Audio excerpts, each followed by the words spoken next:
Thank you. I find we are running a little short of time, so we will try and make up for lost time. And I would use my chairman's prerogative to shorten my comments and give enough space and time for the other experts. And I will make a few opening comments and then also come back a little at the end.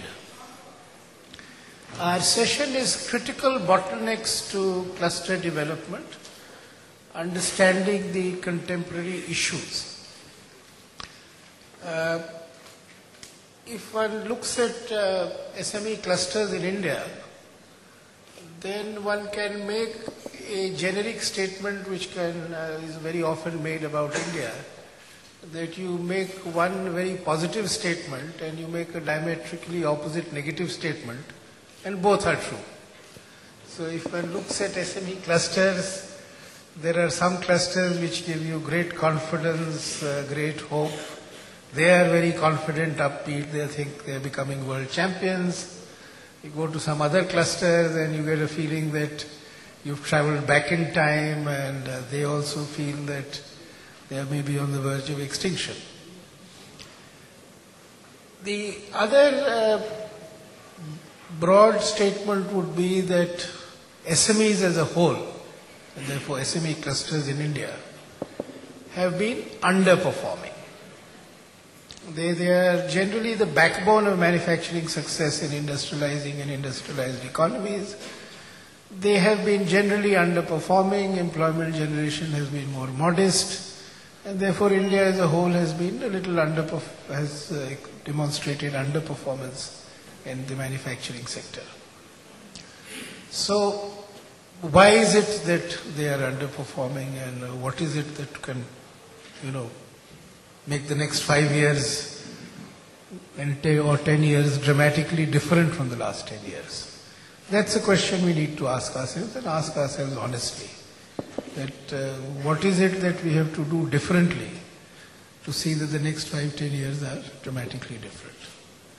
The fact of the matter is that nobody now has serious reservations about the potential or the talent in India. So that potential is there, the talent is there. How do we achieve on that or deliver on that? That's the other question. The other, I think the more practical question is that we have a very ambitious plans in the government documents, 12th five-year plan, plans and documents of the ministries. State governments have their own ambitions. There's a lot of resources being put in, both in terms of manpower as well as funds, for the growth of the SME clusters. It's also a fact that cluster development has been now accepted for some years as the key or the core strategy for success. So, what is it that has been going right with these efforts of state governments and central governments? What is it that has not been going right? And again, in a very, very practical way, which programs need to be redesigned, tweaked, scaled up, delivery mechanism changed? Now, these are very practical and targeted questions, and we need an honest debate and answers to that. Otherwise, we'll keep doing what we're doing in the last 5 years or 10 years and probably keep getting similar outcomes, which, in my view, would not be adequate. The next critical issue is that we have a problem in the clusters which are not doing too well on, I would say, both fronts, the technology, the capital equipment, as well as the skills of the workforce.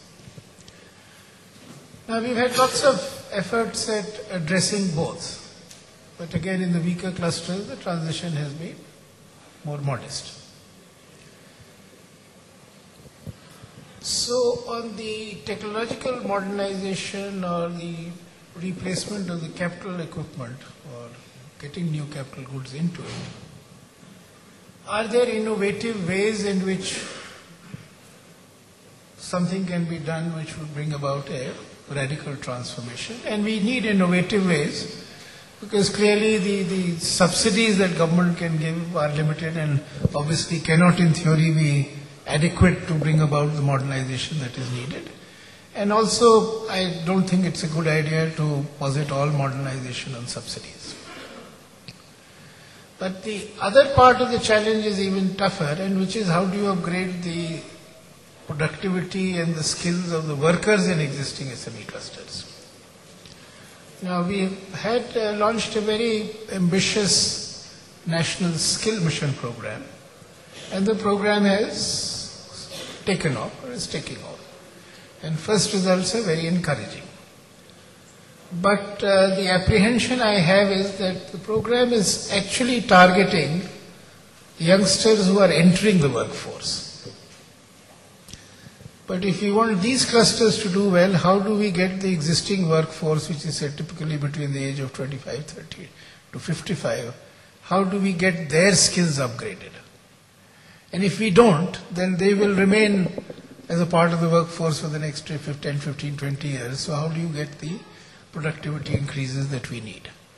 So that's the other question. So having posed, I think, a few key questions, I would now like to request our distinguished panelists to make their comments, and then I'll come back with some observations towards the end. The first panelist we have is ideally suited to address my last question, and which is why, or last issue, which is why I framed it as the last issue. And that's Dr. Santosh Mehrotra, Director General, Institute of Applied Manpower Research with the Planning Commission, and he has had a long and distinguished career academically and also one of intense engagement with the issues of clusters and manufacturing and small enterprises. So, Dr. Malhotra.